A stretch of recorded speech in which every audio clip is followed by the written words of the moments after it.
आज पावसाच्या नादात पेमेंट घ्यायचा राहूनच गेला। नमस्कार मित्रांनो, मी आहे गुरु आणि करूया लगेचच व्हिडिओला सुरू। तर आज आपला इव्हेंट जो आहे छत्रपती शिवाजी महाराज टर्मिनस स्टेशनच्या ठीक समोर हा हॉल होता आणि आपण आज पोहोचलेलो आहोत इव्हेंटसाठी एकदम मुंबईच्या टोकाला।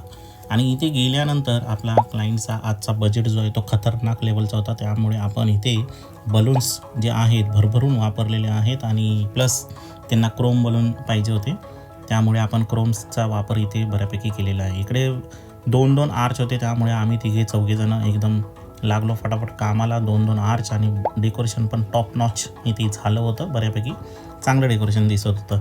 आणि नंतर मग जसा इव्हेंट चालू झाला तर मग आपलं इथे एक काम असतं की आम्ही इव्हेंट झाल्यानंतर पेमेंट घेतो, पण इथे पावसाच्या नादामध्ये पेमेंट घ्यायचं राहिलं। क्लायंट घरी गेले होते पाहुणे मंडळींना सोडायला आणि ते बिचारे पावसामध्ये अडकूनच राहिले। मग ते बोलत होते नंतर करतो, पण काय होतं नंतरमध्ये होतं खूप अंत, त्यामुळे पण मी त्यांना बोललो की ऑनलाईन ट्रान्सफर करा प्लीज, म्हणजे आम्ही घरी जातो। मग शेवटी त्यांनी ट्रान्सफर केले आणि मग आपण घरी जायला। तर सांगायचा मुद्दा हाच होता की पेमेंट घेण्यासाठी जर का तुम्ही लाजत असाल तर मग तुमच्या धंद्यामध्ये भविष्यात काही होणार नाही आहे। पेमेंट घ्यायला कधीच लाजू नका। आजच्यासाठी एवढंच, भेटूया उद्याच्या व्लॉगमध्ये।